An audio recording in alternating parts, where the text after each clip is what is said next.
Tuhan bersamamu. Dan bersama rohmu. Inilah Injil suci menurut Lukas. Dimuliakan Tuhan. Sekali peristiwa Yesus yang penuh dengan Roh Kudus kembali dari Sungai Yordan, lalu dibawa oleh Roh Kudus ke padang gurun. Di situ 40 hari lamanya ia dicobai iblis. Selama hari-hari itu Yesus tidak makan apa-apa, dan setelah itu ia lapar.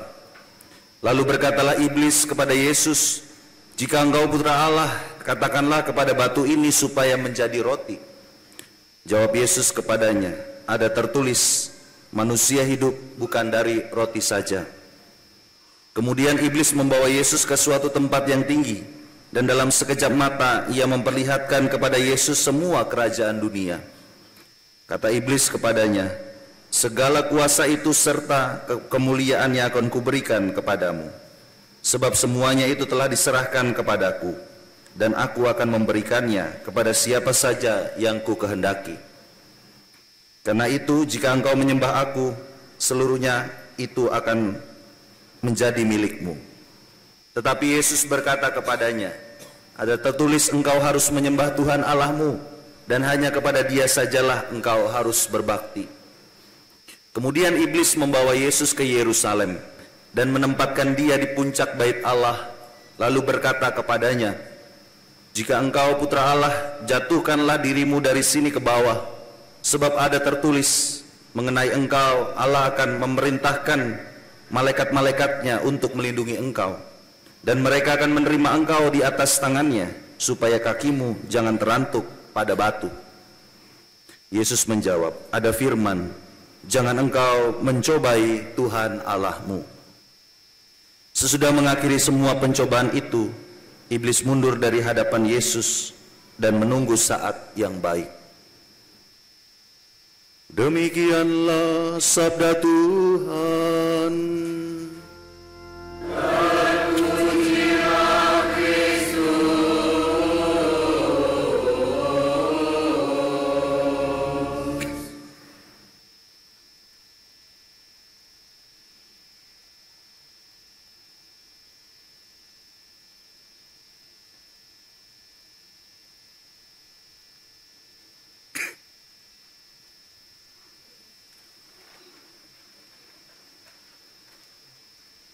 Frater, opa oma, ibu bapak, saudari-saudaraku terkasih, kita semua pasti tentu pernah melihat wujud dari yang namanya padang gurun. Ibu bapak pernah pergi ke padang gurun? Ya, rasa-rasanya belum ya. Saya juga belum pernah ke padang gurun. Yang saya tahu itu padang bulan, ya, itu ada di Lampung ya. Kalau terang bulan itu martabak. Ibu bapak, saudari-saudaraku terkasih, tentu saja yang namanya padang gurun kalau kita melihat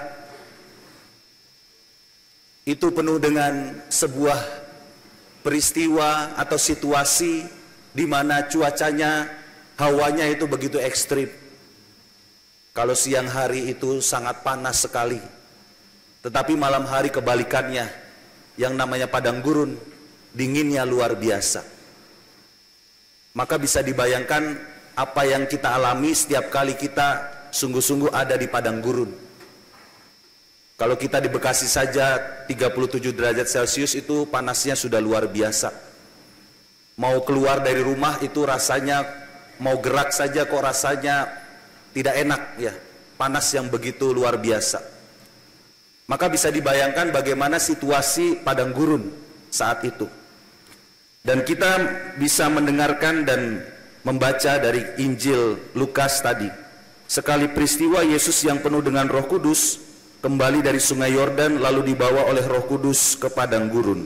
Yesus dibawa oleh Roh Kudus ke padang gurun setelah kembali dari Sungai Yordan. Artinya apa?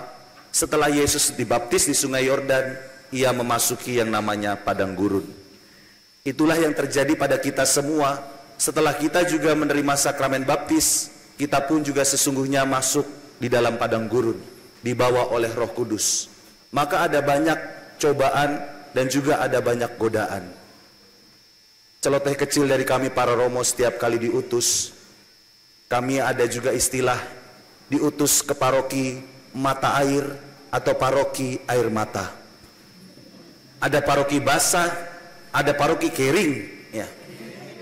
Itu ungkapan yang bagi saya kok dibeda-bedakan, paroki basah kah, paroki kering kah, paroki lembab kah, ya. Paroki mata air dan air mata. Bagi saya, setiap kali menjalani perutusan, mau dimanapun, tentu disyukuri dengan situasi setiap paroki lain-lain, punya kekhasannya. Dan itulah padang gurun yang selalu juga dihadapi oleh kami para imam. Maka ibu bapak, saudari-saudaraku terkasih, kita semua juga di dalam hidup ini pasti punya yang namanya padang gurun. Dan Yesus ketika di padang gurun, ia dicobai oleh iblis. Ada istilah pencobaan. Kita seringkali sulit membedakan mana yang disebut cobaan dan mana yang disebut godaan. Setiap kali kita sedang merasa sakit, sedang merasa tidak sukses, kurang berdaya, dan seterusnya, seolah-olah kita bisa mengatakan dengan enaknya, Allah sedang mencobai saya. Apakah Allah pernah mencobai kita? Tentu saja kalau ibu bapak membaca kitab suci dalam surat Rasul Yakobus dikatakan Tuhan Allah tidak pernah mencobai manusia. Maka sebenarnya di padang gurunlah kita sungguh-sungguh diuji kedekatan relasi kita dengan Allah, sehingga setiap kali menghadapi yang namanya cobaan kita semakin mampu untuk bersikap.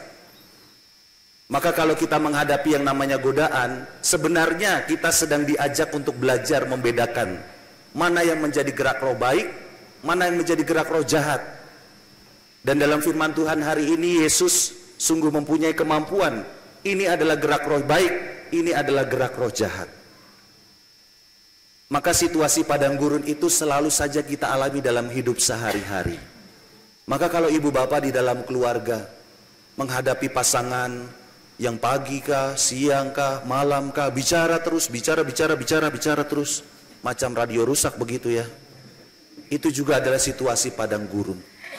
Tetapi di mana aku juga mau berjuang menerima segala kekurangan pasanganku, sehingga aku juga bisa mengatasi segala kelemahanku. Dan disitulah aku diajak untuk belajar mensyukuri padang gurunku. Aku berani menghadapi padang gurunku. Ibu bapak, saudara-saudaraku terkasih, bacaan pertama menggambarkan betapa juga bangsa Israel sungguh mengalami padang gurun, mengalami masa pembebasan, keluar dari tanah Mesir selama 40 tahun, dan akhirnya dijanjikan menuju kepada tanah terjanji. Sehingga dikatakan Tuhan membawa kami keluar dari Mesir, Ia membawa kami ke tempat ini dan memberikan kepada kami negeri ini, suatu negeri yang berlimpah-limpah susu dan madu. Tidak selamanya hidup kita itu mengalami padang gurun. Pada saatnya kita pun akan menuju tanah terjanji yang berlimpah susu dan madu. Hari-hari ini itu banyak umat yang bertanya kepada saya, Romo sudah betah belum di Harapan Indah? Saya mengatakan di mana-mana saya betah. Di tanah Papua, di hutan rimba sana saya pun betah. Apalagi di paroki Harapan Indah yang berlimpah susu dan madu, berlimpah Bawi Siantar, BPK dan seterusnya. Itulah tanah terjanji. Maka setiap kali kita mengalami padang gurun, kita diajak untuk menjadi pribadi-pribadi yang penuh pengharapan. Tidak hanya mengeluh dengan Tuhan, aku tidak percaya dengan Tuhan, kecewa dengan Tuhan dan seterusnya. Ketika kita memasuki padang gurun kita sesungguhnya diajak untuk berani menjadi pribadi-pribadi yang tangguh, seperti yang Yesus lakukan. Dengan berpantang dan berpuasa di masa Prapaskah ini, kita berani memilih cara-cara yang baik. Seringkali godaan itu muncul memang masa Prapaskah ini. Ketika aku misalnya sedang memilih untuk pantang daging, sebetulnya saya suka super mie, maka ya sudahlah, tidak apa-apa, makan super mie rasa ayam bawang. Rasanya saja tidak apa-apa, tidak ada ayamnya ya. Nah, itulah sebuah pilihan-pilihan kita. Kita mau memilih jalan yang sulit, yakni padang gurun, untuk senantiasa mengalami perjumpaan dengan Allah sendiri. Maka ibu bapak, saudara-saudaraku terkasih, saya akan menutup permenungan ini dengan sebuah kisah bahwa kita pada dasarnya mempunyai padang gurun masing-masing. Di tanah Papua ada seorang bapak, kami menyebutnya Papa. Papa ini minta tolong kepada istrinya, "Ma, kau tolong pijat, saya punya kepala ini kah? Pusing sekali rasanya, kasih pijat sedikit kah?" Ya. "Oh ya sudah, saya pijat dulu." Baru sambil pijat-pijat begitu istrinya bertanya, "Papa, sebelum Papa menikah dengan Mama ini, siapa yang biasa pijat? Papa punya kepala." Ya. "Mama, asal kau tahu Mama, sebelum menikah dengan kau, saya tidak pernah sakit kepala." Ya. Itu gambaran sangat konkret bagi saya di dalam perjuangan mengalami padang gurun, ibu bapak, saudara-saudaraku terkasih. Ada banyak situasi yang membuat kita semakin diasah oleh Tuhan, hati kita, budi kita, agar kita semakin berani untuk mengalami padang gurun. Dan pada saatnya nanti kita akan mengalami padang bunga, perjumpaan yang semakin utuh dengan Allah sendiri, karena kita mau mengalami padang gurun di masa prapaskah ini, sehingga kita terus-menerus mengasah hati dan budi kita melalui pertobatan, melalui pantang dan puasa kita. Semoga kita tetap berjuang mengalami padang gurun kita masing-masing, sehingga kita pada saatnya dibawa Allah menuju dengan tanah terjanji. Tuhan Yesus memberkati kita semua. Amin.